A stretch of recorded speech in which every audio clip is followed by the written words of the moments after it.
Hello, everyone. This is Jay from ChainSafe Gaming, and we're back with another series where we talk with an innovative game. If you're unfamiliar with ChainSafe, we do full Web3 full stack development. We help create protocols, help contribute massively to protocols like Ethereum, Avalanche, and more recently B3. We also create developer tools like Web3 Unity if you're building a Unity game and you want to interact with EVM chains, and Web3.js, which is our JavaScript library that we maintain. Today, we have an awesome team that is going to talk to us about decentralized IP, a brand new concept that's only available within Web3 games. So, with that said, I'd love to introduce Souls and bring him onto stage. Hello. Hey Jay, how you doing, mate? Thanks for having us.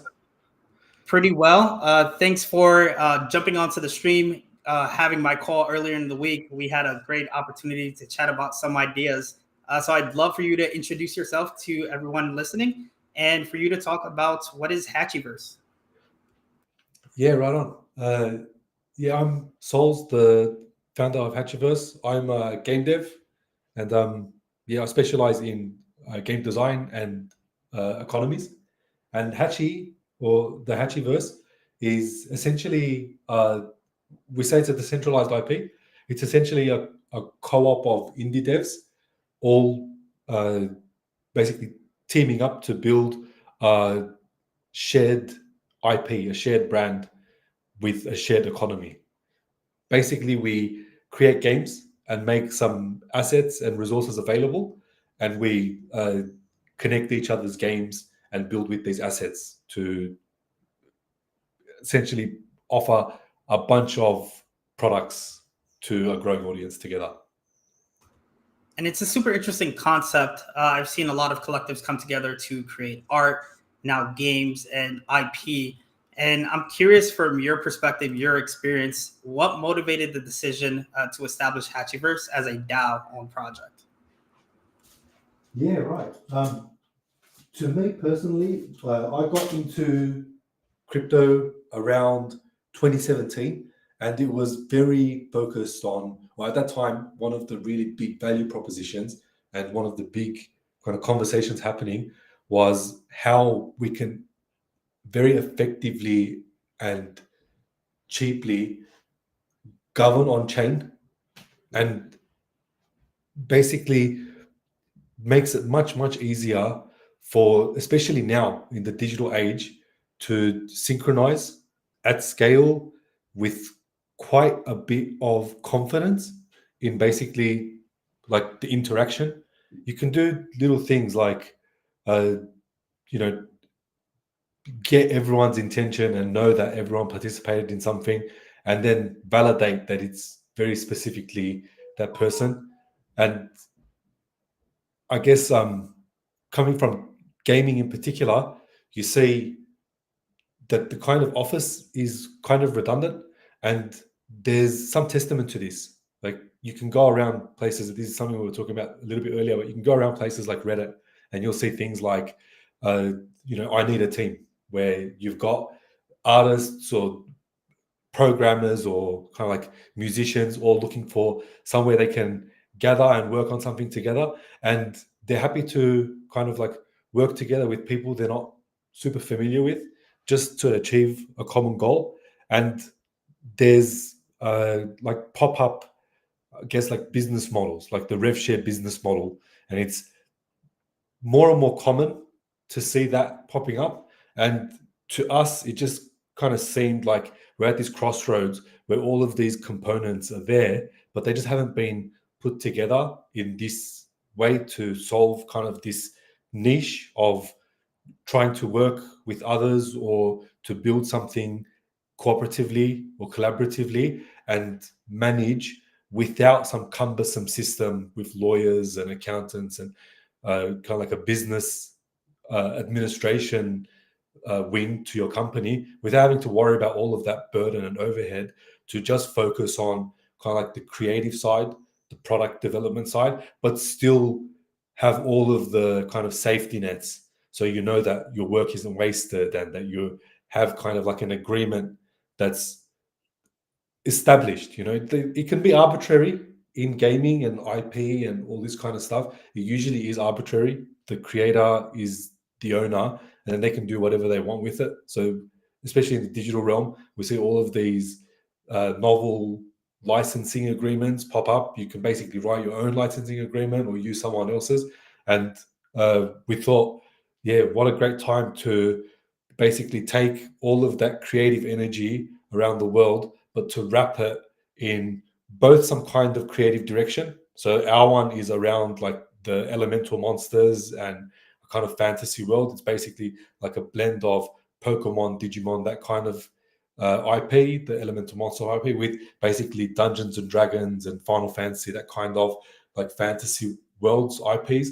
And stuff that we've all grown up with and we commonly want to create, but we just felt like, why not take one of the biggest kind of like IP trends, the biggest themes that we all commonly use, but set up some system that makes rev share a little bit easier. And to us, it seemed really obvious. We even got some like branching things to, because we thought they relate. Like we have like decentralizedip.org, for example, because we assumed that there'd be kind of an association of such things where like devs, similar to the way that we use your solution, we felt like these days it's so common to look for solutions. So yeah, it's kind of a blend of a few things, but to us, a great way to put it together.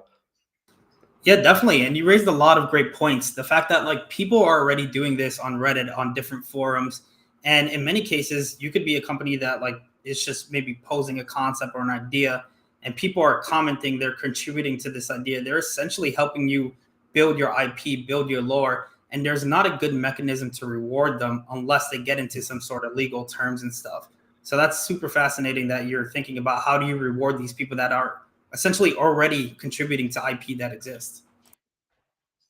Yeah, right on, man. Oh, you like hit me on a nerve there. There's so many great examples of this. Honestly, one of them. So, J.K. Rowling, she built a magnificent world, no denying that. And it's got some really hardcore fans. So maybe some of it's like our era of like Lord of the Rings, I guess. So some of those fans spent like a bunch of their time to compile this kind of like almanac of everything Harry Potter. So much to the point that J.K. Rowling herself, when she was working on her next book or like the next product, she'd use it as a reference to like cross check herself because it expanded so much. She doesn't want to get something wrong and kind of like break the fourth wall. So she'd use it as a resource. And then at some stage, the guys started to try and monetize it. It's like they put all this effort in, so much so that even the creator is using it. Like there's no avenue for them to monetize this or to try and contact. It's like you're basically sending fan mail and expecting some kind of business deal. It's very difficult to kind of connect sometimes. And they ended up getting a cease and desist not long after, followed by official Harry Potter almanac. is That's this insane. is a it's an extreme example, but there are quite a few of these.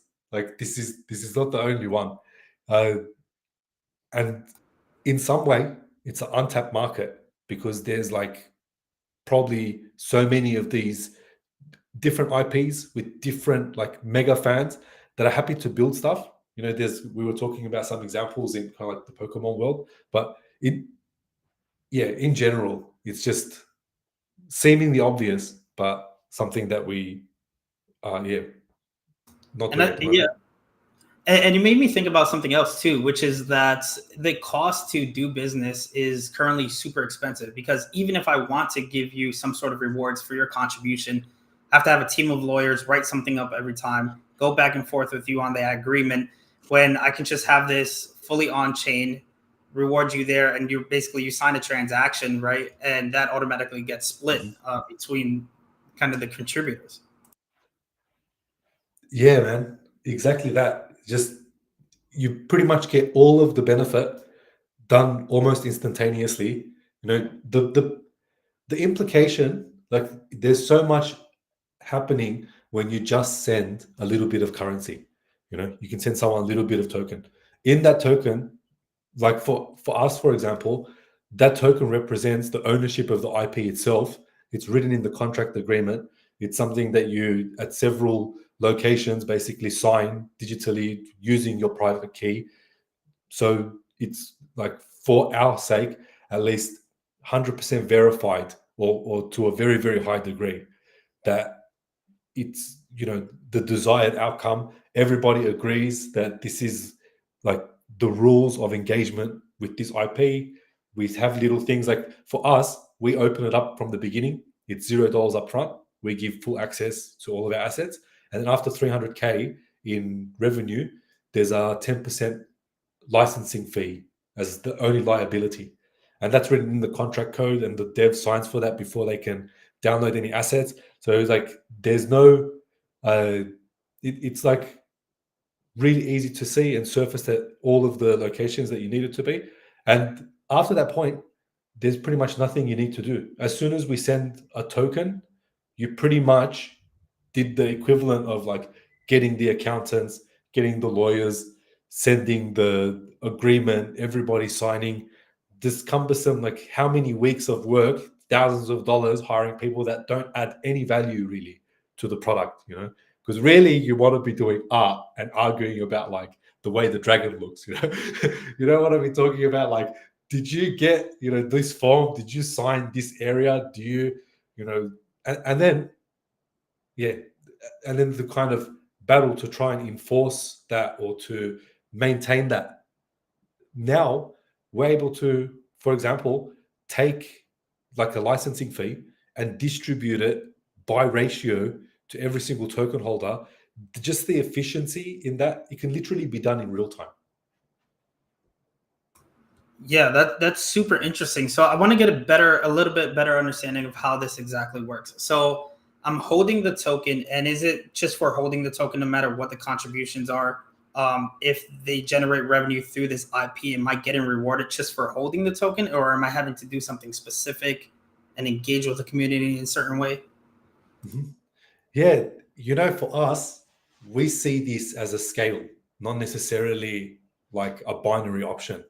It's not like a binary choice. So you're either contributing and holding the token, or you're like not contributing and holding the token. To us, really, you're contributing, just in different levels.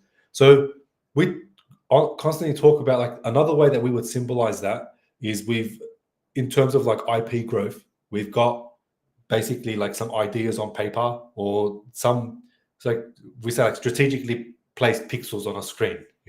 So at this stage, where you've just got a few images on the screen, you've kind of got the seed of an IP, but the ultimate kind of expression of that, where these are now kind of like symbols with a whole bunch of associations that it can evoke in an audience. The kind of like, I want to say, the slider, a big portion of that is just the participation of the audience. You see, it's something where, like, when they used to have plays, for example, on the stage, the audience would go there and they would sit down and kind of like suspend belief for a second and just kind of just say, like, show me something. And then the actors on stage would pretty much like play a game. And at the end of the show, while they're getting an applause, they'd come out and they'd bow to the audience. And it's kind of like a appreciation. It's like, I guess, like like, I can say, like, the yin yang of this situation, and use that as a symbol, and that's got like an association. And this thing basically is like a shared experience and a newly created definition. And the more of us that associate with this and share that experience, the kind of more deeply rooted the association can be. And then we just monetize some of these extra layers. Like, all of that is the natural side.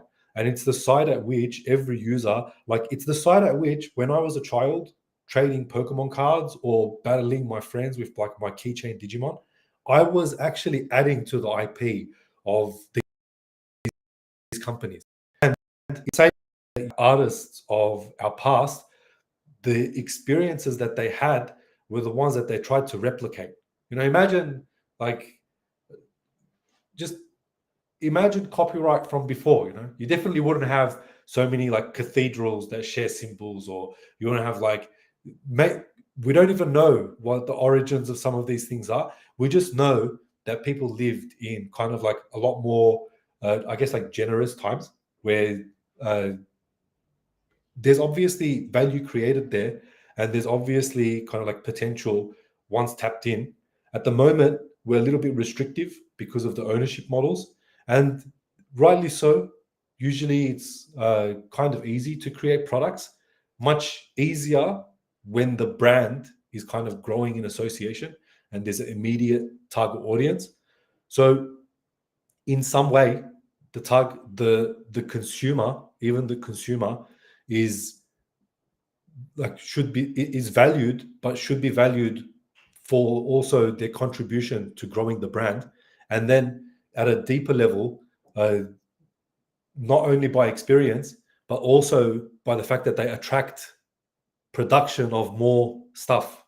Is they actually are the seed of the flywheel, so uh, for us that's basically something that we try to reward the token through engagement as some way of also rewarding the user, giving them kind of a gift card to say, like, you can spend this back in our ecosystem and tap into more experiences for a kind of like uh, really easy to define cheaper way. It's like we're not only giving you a discount, but we're literally giving you the currency you need. In the same way, it's like if you're like hanging out at the mall, they tell you like, here's a coffee on us. It's like it's something they're going to do anyway, but just a nice little treat and a nice little way to be appreciated for essentially just being supportive and consuming essentially in that place. So yeah, we try to reward the token, but then we also try to basically use it as like the major economic engine and as a driver for the devs, since it's essentially real money can be traded. The devs can easily absorb that because devs make coffee and users drink coffee. So the more works and everybody gets what they want, and hopefully we get a little bit of attention in our little space and turn it into a bigger and bigger space. Yeah, I think you touched on a few important points, especially within our space. People have a negative reaction to maybe speculators or people who aren't active, well, what some consider active contributors to economies or games. But there's a need for some liquidity, for some attention, and even just sharing the content, being an advocate has a lot of value. So that's great. It's great that you're rewarding these people too, so that they can actually take some of those funds and then give it back to the community. And one thing I wanted to touch on that is probably unfamiliar for most people is this idea of snapshot and what you can do with these tokens and how that influences the game. And I want to touch on snapshot, what you're proposing to your community, and how can they influence your games, your IP through this medium. Yeah, right on, man. We have some kind of we have maybe like an extreme case for the way we use our voting, because for us, like, we don't really have a central team. I'm like one of the founders, probably like one of the main guys that go out and champion the idea, but we don't have a business in the traditional sense, and all of the business decisions are delegated to the token holders. So we do start it off with like it's $0 up front and everyone can use it, but then we have some caveats, which is basically at through the DAO, as token holders we can vote in or out anything with the same arbitrary power given to any copyright owner. So we basically give the user, or we give the access to begin with, but then usually we'll try to action it by revoking, since it's kind of like a more focused thing and gives us less points of voting. In some ways, we try to reduce the amount that we might need to interact with this, just because we don't want it to be a burden. We want people to interact with it. And then in some other degrees, well, like for example, we uh, weren't sure what to do, kind of like on the marketing side. And we did have a little bit of reserve building up. And one of the community members, is like one of the other token holders, proposed something. We all said like, yeah, it sounds great, let's do it. So then they were able to kind of like write up something in their spare time. They did it like, in a day or two, raised it as like almost like posing a question, but in a public forum, everyone else can be identified as like, you have this much percent, you have this much percent. You can set some kind of arbitrary rules. We have other ways, like it's like KPI in our community, that are symbolic to us. They mean a lot to us, but maybe don't mean that much to other people. Like maybe we can't even explain this to the lawyer, but we could action this thing that says like, we want to know exactly what your card collection is. We have these card collectibles, which is basically like, you can imagine like 50 monsters you can collect, and you hatch an egg and you get one of these 50. And then we've got everything on chain, so you can trade it, and it's a fun little experience. But going back to that idea of who's basically contributing, these are the guys that, especially early on, are doing the most. They're essentially spending some of the most energy to turn these images into symbols, into an associate, into a brand, and we're able to even tap into that and say like, you have, like a complete collection, which means you not only like supported the product by buying it, but you also probably traded with other users, because there's kind of randomness. You might get some duplicates, you trade someone else. So you turn this into an experience. And we're able to say like, you have a set, therefore you have a greater vote. And you have some tokens, therefore you have a vote. You have some tokens being staked, therefore you have a greater vote than those not being staked. And we're able to make all of these little arbitrary rules to the decision. But in case of the marketing, we had like almost unanimous. We're able to talk about it publicly in the Discords. We're able to basically get our ideas out. There's no limiting of voices and stuff. It's done very casually, but at the same time, also very effectively. And then there's the more official snapshot where they're able to log in with their wallet, sign the transaction. And at that point, you don't even need to be specifically like, you could be totally anonymous, but you just match by the rules. We don't care where you are in the world or what you look like.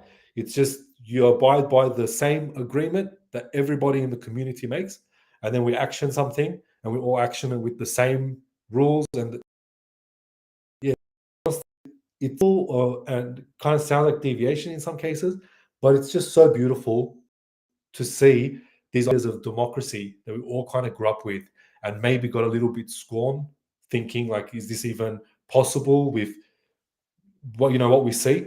It's beautiful to see in action and to see the actual potential of it, even if for something as simple as game assets and an IP.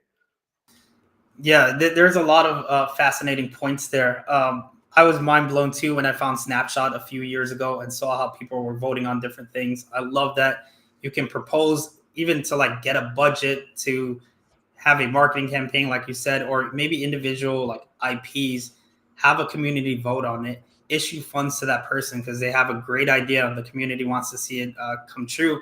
And then on the business side, what I found interesting while you were talking about it is that you're almost like proving your concept, because you're basically getting people who, if they really want this, they're buying assets. So they're contributing to the community. They're giving more funds to the community. And then they're saying, these are the specific things that I want to see next. So you're already like doing some sort of A/B testing or validating your ideas and getting them to buy into it early on and voting and like showing active participation that they're likely going to continue to contribute more funds, more resources, more IP. Yeah, right on, man. The implication is honestly endless. There's so much benefit. There's so much useful data, and it's just like incredibly easy to do now, and benefit from. Yeah, if anyone's listening and you haven't checked out Snapshot and you want to like get into the concept of DAOs, it's super simple to use to get involved. So check it out. It's a really awesome tool. Now you mentioned a few different projects and NFTs, and we've been talking at a fairly abstract level about what DAOs are, how voting works, how you can reward your communities. But let's get into the nitty gritty about what you've actually been working on, your first few collections. I've seen on your website that you can hatch, trade, and collect.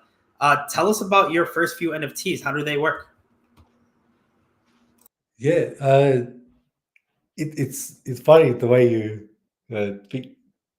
I was so excited about DAOs, and I thought like this is the use case for crypto. Like I thought like, this is the one, And when we think about it, especially like, when you look in hindsight, it does make sense that we ended up kind of where we are, because rarely do you, I guess, like go to a business because it's a business. Rarely do you care about the administrative side. You just care about like what's the consumer side, and uh, to some degree, we are game devs first and foremost. We're like creatives in media, so we had some appreciation of this, and yeah, it's interesting to see the way it's played out and to see some of this like uh, profound things like Snapshot kind of get sidelined for essentially like meme coins and stuff. But it really is about product, and about experience and stuff. And we have a couple layers to our project, which is all of that DAO stuff. And the way it contributes is essentially it gives us a way to have a bunch of devs working on stuff simultaneously. So we started with a card collectible that I was mentioning before. That's the Hatchy Pocket cards. They're basically a collection of like one of 150 eggs, one of 150 monsters you can hatch from one of three eggs, and it's very similar to, I guess, like opening a pack of Pokemon cards, or uh, collecting, trying to get the whole set, and they're all on chain. So you're able to actually trade with people. You're able to, set your own price, go to your own marketplace, trade directly. We have a lot of arbitrary trades where it would be like, you give me, these two cards, and I'll give you like, five of my commons, two of my shiny, and like a pack of Doritos, and like we'll call it a deal. So you could literally make up whatever you want. And we see we have like several channels. We have like token trading channels, but usually when you say like, do you want to trade, most people are like, what cards have you got? They don't really think about the currency first. So with the monsters, we have them represented in a couple of different places. We take every product that we make and we basically put all of the assets, all of the art, all of the sometimes even like access to the code, basically anything we create, we make that available and try to get other devs. We haven't fully like pushed on that side, but we do have at the moment, I think, 8 or 9 different teams working on their own products. We have two, I think 3 now, is depending, because we're just about to go out. On the 21st, we've got something coming out, which is like our master's avatar, which is a profile picture. It's the one that I'm actually wearing. They're fully customizable avatars. Basically works like a character creator in an RPG. And uh, we built them to kind of go across different products, different games. At the moment, we've got a couple games on mobile. It's like a single player game, Hatchy Rampage, a multiplayer game coming out very soon with the Master's avatar as the uh, main featured, I guess, like NFT in the game, where you could play the game and earn skins and that kind of stuff. And that's coming out on mobile in a couple of days. It's in early access at the moment. We've got some made by indie devs, or some in late stage development by indie devs. There's a game called Ruins of Magica on Steam. There's another one that the dev is working on. It's kind of a more auto battler type of like auto chess style game, Hatchy Rumble. Yeah, there's such a long list. I'm probably forgetting a couple. But, it's at the moment, our big focus for our community is trying to connect some of these experiences. And especially one of our big kind of like proof of concepts and a model that we're trying to, I guess, like be the I think we might be pioneering this model, which is to have fully customizable NFT PFP avatar with in this kind of like 2D, and then connecting it with kind of a greater experience that also so like this um, Arcania game, tying it into the earning and the ownership of these skins and being able to see them in kind of these different environments. So yeah, we'll see how we go. It's coming out on the 21st. It's a free mint on JPEGs. So yeah, make sure to check that out. Awesome, awesome. This is really cool because a lot of people in the space, we've been discussing this concept of like, I can have an NFT from one game, then you can utilize it in your other game.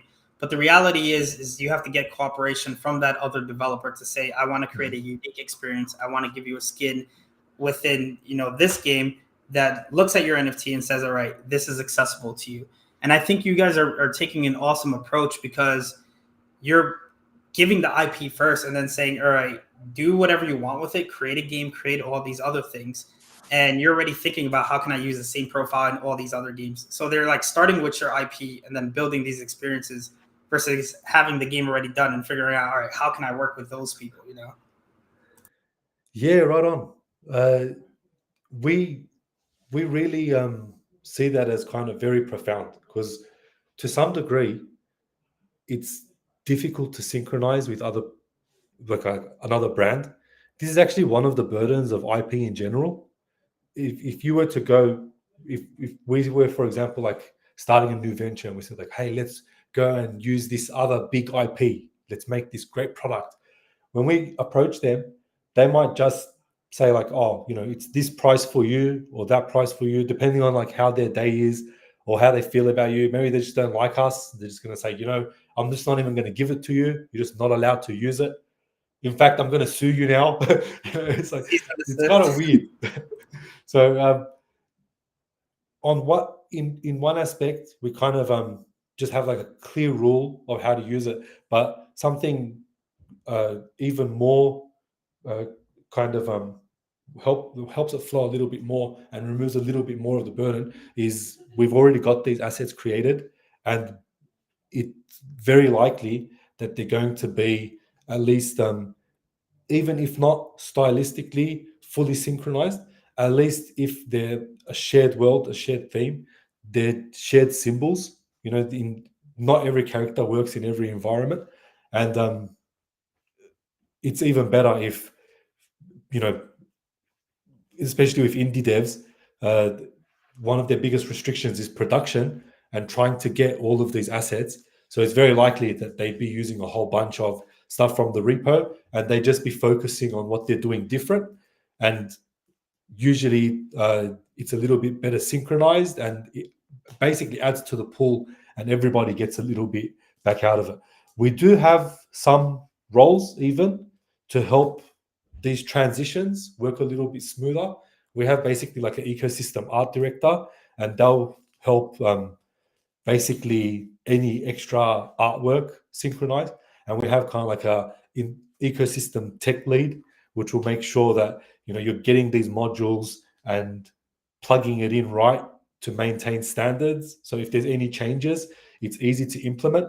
And then we even do some kind of weird little things like a kind of digital distribution model. It's still in kind of early testing and we're still kind of testing it and stuff, but like our Discord bot and our games run off a kind of like limited distribution channel where we could do things like reduced amount, or we could just give an allowance, almost like a grant, to say like, your game builds on this card collection, but how about if you were to have a shop front in your game to even sell some of those cards?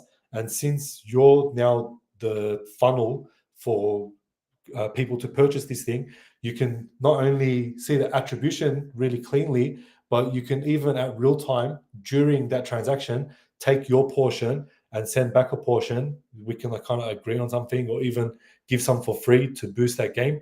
There's a bunch of these, like, I would say, seemingly obvious, like points of value, like touch points where you could like easily cross sell or get a little bit of extra business. But it's just become super easy to do without worrying about like if your providers have it or if you're able to manage it, because it's essentially become almost free to do. Yeah, it's really great that you have roles and responsibilities, even though at first when you hear about DAOs, it seems like complete anarchy, but you have systems in place, you have ways to coordinate, you have ways for people to take that IP, build out games. And I love that it's kind of decentralized because in a regular organization, it's top down. They have an idea, a specific game they want to implement, putting all the resources behind it and pushing out there. But here, every individual could say, hey, I think it should be this type of game, test it out. If it works really well, there's ways to monetize it and share the revenue with people who contributed to the IP. So it's like, it's fundamentally new and it's fascinating what you're doing right now.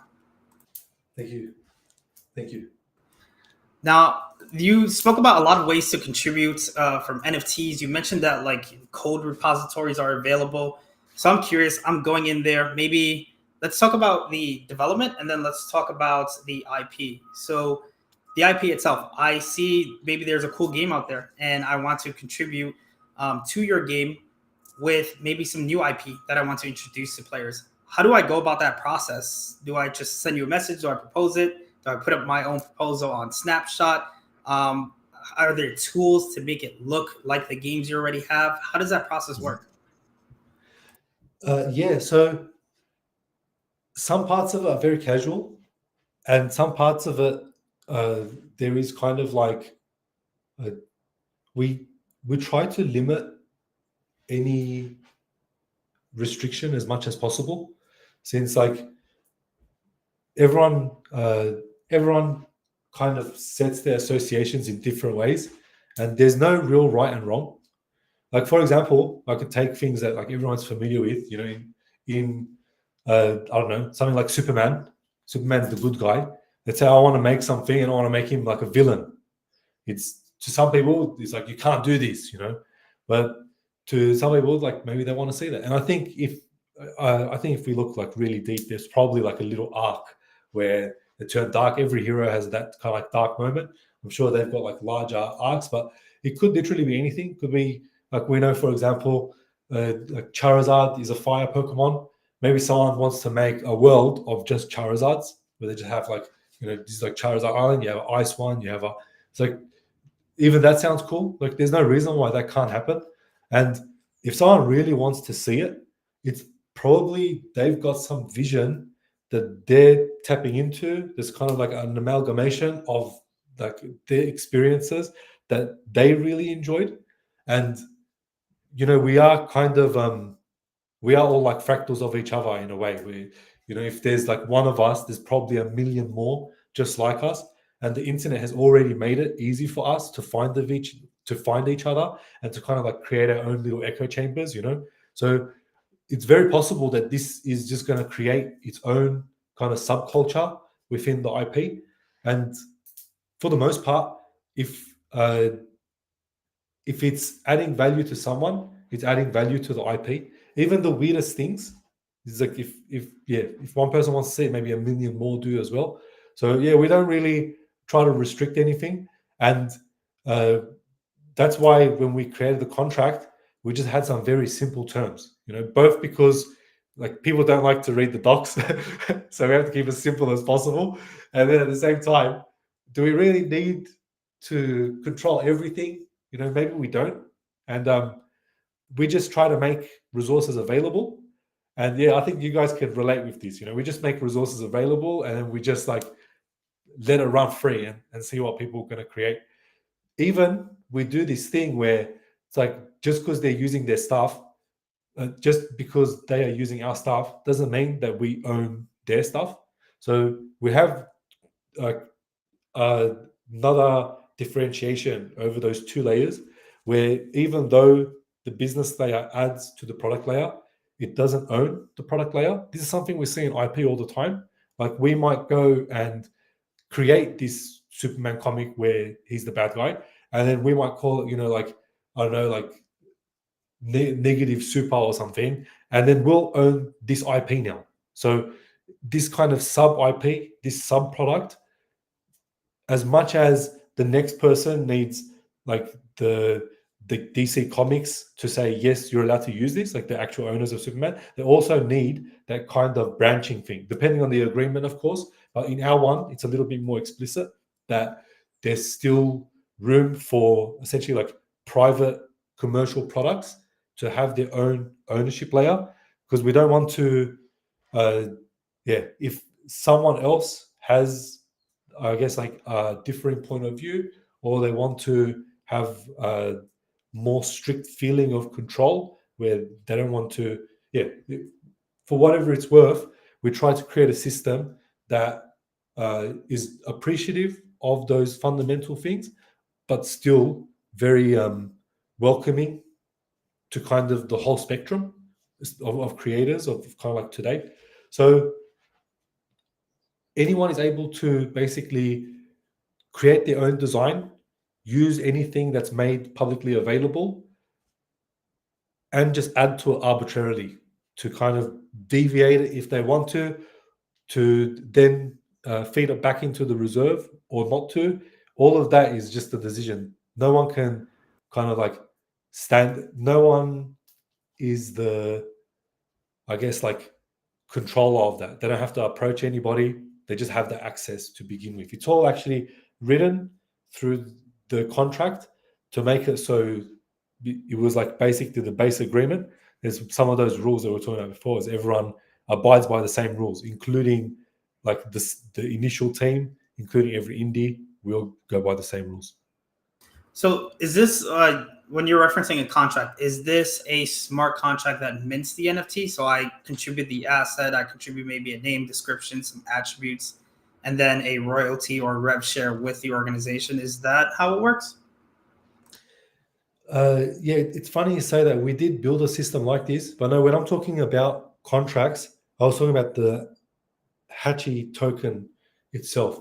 That basically says like all of the derivatives basically made available through the DAO. Like all of the derivatives are owned by, I forget the thing. I'm going to say something wrong now, but basically there's a definition of all of the different entities and our interaction with each other.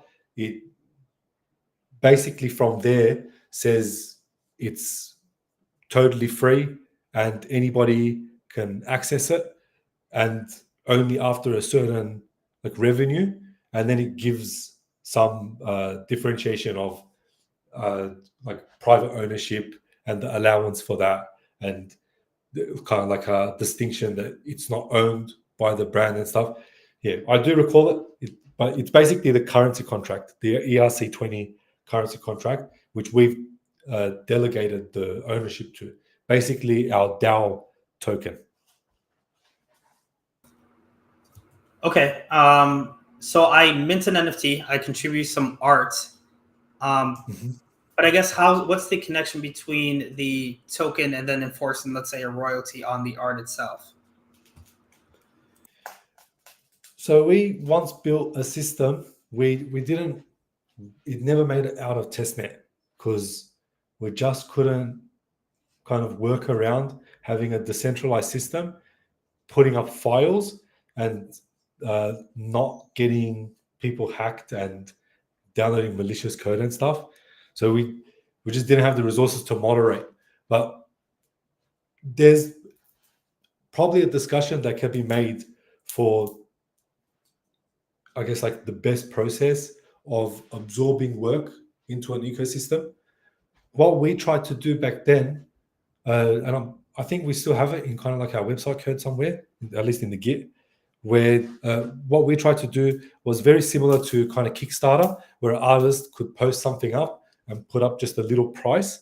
And then they basically, once the price is met, it gets absorbed into the ecosystem. But at the moment, what we really do is we make the games and find some way to basically compensate the game creators or the art creators, so we can put the art into the reserve. At the moment, we have something. We have like over $1 million worth of assets in the reserve, but it is difficult to make, especially like animated, fully rigged 3D assets. I know there's some like new technologies coming out, but for the most part, making something like consistent and especially over, maybe like gigs and gigs, like hundreds and if not thousands of assets. For us, basically, and I think this is pretty common, it takes kind of like at least a week. It's like at least 5 or 6 man days to create, for example, like a rigged 3D monster. So you go from like design and concept to maybe like a 2D full 3D image, so like what it looks like. So then you can model it. Maybe it's like maybe you'll sculpt it and then make a mesh in an optimized way, rig it, animate it. So these are sometimes even different disciplines, and you have to have a production team to do it well. And of course, there are tools kind of just popping out that might improve some of this flow, but for the most part, it's a process reserved for either like the most passionate of creators or big teams. Is like cumbersome and takes a long time. You can imagine if this is like 5 or 6 man days for one monster. Imagine those games with like hundreds of monsters. Like you'd be there for years just to make the content, and then you haven't made any of the systems and done any of the marketing and all that kind of stuff. So basically, we've done a whole bunch of that to begin with, and we make all of that available. And the way it's expressed itself is like parallel to some of the games that we're making. We've got other devs also building an audience and bringing in like other users. We're able to kind of funnel the users between some of the different games and kind of like boost the activity, helping it even more kind of gain that organic traction, especially with the stores and the data that they take, even from us, like the devs, to know like which games they should surface and which experiences they want to push to which audience. So uh, everything can kind of help. And once I guess like the devs have really understood the benefit of that model, it becomes something like very low friction to essentially get them to then contribute their stuff. They're usually getting so much that it's a kind of I don't want to say insignificant, but ratio wise, they're contributing a much smaller amount than they're receiving. So it's almost like in their nature to try and they're looking for ways to give back something. And yeah, for the most part, uh, even now, we're able to satisfy it to some degree that the reserve is constantly growing much faster than if we were just paying for it ourselves, especially. But yeah, I imagine there's a bunch more opportunities. Like, for example, what we tried to do before, what we might be able to do with a bit better moderation, to have like decentralized file uploads and to have a fully disconnected set of roles where an artist, because we see this all the time, you'll see like a 3D artist just specialized in that. They'll just want to make a whole bunch of 3D art assets. And yeah, so far we don't have a way of connecting them just because we're scared that it's going to get taken advantage of, and someone's going to lose all their wallets. So yeah, but yeah, there's definitely so much opportunity for it. Yeah, there's tons of ways to go about this process. I like that you're already thinking about it, how you can kind of reward everyone for their contributions. A process, I can easily see a process where people are proposing different art concepts. Everyone votes on what goes on to the next level. That next level, you have a maybe council or a team of artists that are taking just a sketch, kind of redefining it, making it look a lot better. People vote on like which ones they want published, and then there's a whole process about like incorporating into this game, and then you see like maybe the artist's wallet was connected to it, you have the people who voted on it was connected to it, so maybe sales from that get kind of redistributed to all the people who contributed to this like process. That would be maybe one of the best ways to do it, because honestly, you're even tying the credits in real time to the asset creation. Goes to show, like, this is an untapped, it's an untapped model. Yeah, 100%. That's why I loved talking to you earlier in the week, kind of just brainstorming different ideas, because it's a market that hasn't really been defined. The processes haven't been defined. You are actively thinking about these things. So you just left me with a lot of thoughts from our last conversation. Oh yeah, man, same. Honestly, I appreciate it too. It's I feel like there's even it's like worth reviewing and then adding some of this stuff, trying to even add some of this stuff into our ecosystem, because yeah, there really is so much potential in this specific niche, because we are moving into a new era where, you know, they say like you could have a unicorn now with pretty much like one or two devs, and I think you could really have a unicorn IP with the same thing. You can have a massive IP competing with, you know, some of the biggest stuff we've had over the last few decades, you know, like last generation, competing with stuff like Pokemon or Digimon. When you look at like the top 100 IPs, stuff like Lord of the Rings, it's really at a stage now where you probably could do this with a small team, and that team could be remote and working across different time zones, and it's almost like all of the barriers have been removed, and there's so many novel ways to approach it that really is like not novel for the sake of being different, but still like and just more effectively, like novel for most effectively, most efficiently satisfying all of the features, all of the functions that are like most desired. Yeah, it's Love the fascinating. attribution. It's fascinating, being able to see this true vision of decentralization, from taking an entire organization, separating it into separate parts, rewarding people for their contributions. So there's an awesome vision. I think you're at the forefront of it. And I 100% agree that within the next few years, we will see a decentralized IP grow as big as Pokemon, as these kind of legendary ecosystems and IPs. Yeah, man. So I'm a big believer in that, really. So much so. cool. So we're getting close to the end of the hour. So I just wanted to say, what is next for you, and how can the audience stay up to date with you and Hatchyverse? Yeah, it's a great time for us. These things, they take ages, but really the next kind of like, if not us, a DAO like us is going to have, instead of, I think, you know, Pokemon has something like 1,000 employees. I forget, I sometimes mix up some of the numbers, but it has like 1,000 employees. In a DAO, you might have, you know, 10,000 or 100,000 holders. You might have, you know, 2,000 devs or 3,000 devs across the world working on stuff, thousands of artists working on it. You might be, as a DAO, 10 times bigger than some of these companies. And at that stage, it becomes like less and less crazy to assume that there could be so much more products, so much more of an ecosystem, and so much more revenue being funneled back, that you really are making like it's only possible to be that big as a DAO.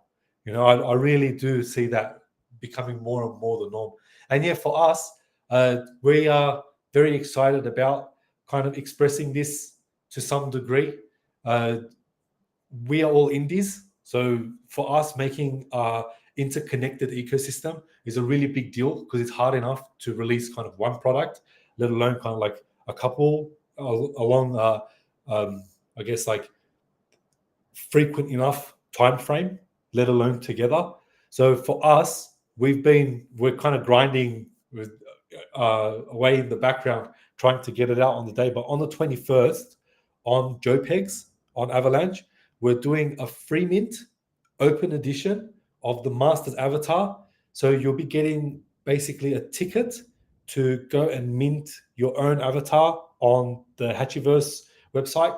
You'll get an NFT like the one I've got as a profile picture. It's fully editable. So you get to choose your gender and your hairstyle and hair color, your eye color, skin, facial hair, all that kind of stuff. And then you're basically given a few loot boxes and some equipment. Think of it like an inventory system that you would have in like kind of RPG or kind of like adventure game. And you've got slots like a hat or a shield or that kind of stuff, like a weapon, and you could equip your guy over time. You can play games like Arcania and either do missions or kind of join some communities that might have exclusive gear to earn different equipment. And there's a whole bunch of ways to basically get more loot boxes, get more gear. There's a lot of really exclusive stuff, a lot of like very rare items scattered across different experiences. Arcania and Masters are both coming out together, and they're sharing a whole bunch of their skins. So it's the same inventory across 2D and 3D, across the PFP or the Battler. The game is very similar to like League of Legends or Dota. It's on mobile. You'll be able to download it on Android or iOS, and the mint is only free for 1 day. So yeah, on the 21st on JPEGs, get your free avatar and then join us in game in Arcania. You can make sure to follow us or join our Discord, and you'll get a bunch of free eggs and stuff. Start your card collections, and otherwise get ready to battle, because we're gonna have like a leaderboard system. It's done in kind of like smaller week or 2 weeks. There's thousands of dollars to win on the leaderboards. It's all sent directly on chain. It's a lot of fun times happening.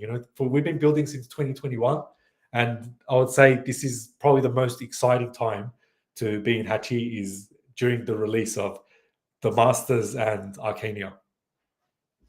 It's definitely exciting times. If you're listening, you're watching this right now, make sure you go over to Hatchyverse, join their Discord, follow their Twitter, because it's a free NFT. It's a great opportunity to get involved in the decentralized IP revolution. So with that said, I want to say thank you for joining us. It was an awesome talk, and I definitely see this blowing up big. So it'll be interesting to follow your growth. Thank you, Jay, for having us. Thank you, ChainSafe, for all that you do. We've been using your stuff, the Unity SDK, for years. It was actually what made it low friction and less intimidating for us to try Web3 in the first place. So you guys have always had a special place in our heart. I really appreciate being on here. And yeah, thank you, everybody, if you're listening. And yeah, hope to see you guys on the 21st. Awesome. Thank you. I really appreciate that, shouting us out using our SDK. We have a new release of it, so we're excited to see everyone go in, test it, and provide us some feedback. All right. Well, thank you, Souls. Now I'll hop into a wrap up. So I want to thank everyone for joining our stream today. As I mentioned a little while ago, we have a new SDK that's out. Check it out. It's V3. It has a lot of cool features like taking your ABI from your smart contracts, automatically generating your C# classes so that you can get started right away with any smart contract you find online. Copy and paste it in, and you'll be able to write your methods with about like 3 different lines of codes. So awesome updates there. And as far as decentralized IP, we're working on the Lootbox V2. So if you're an artist or a game studio and you have some IP, some content out there, and you want to showcase it to all the people that we visit and we meet in different shows like GDC, like DevCon coming up, reach out to us because we'd love to have your IP out there, share it with others, start to help you build that community, and potentially even bring your game to market. So I want to say thank you for watching this. It was a great talk with Hatchyverse, and we'll see you on the next stream. See you later.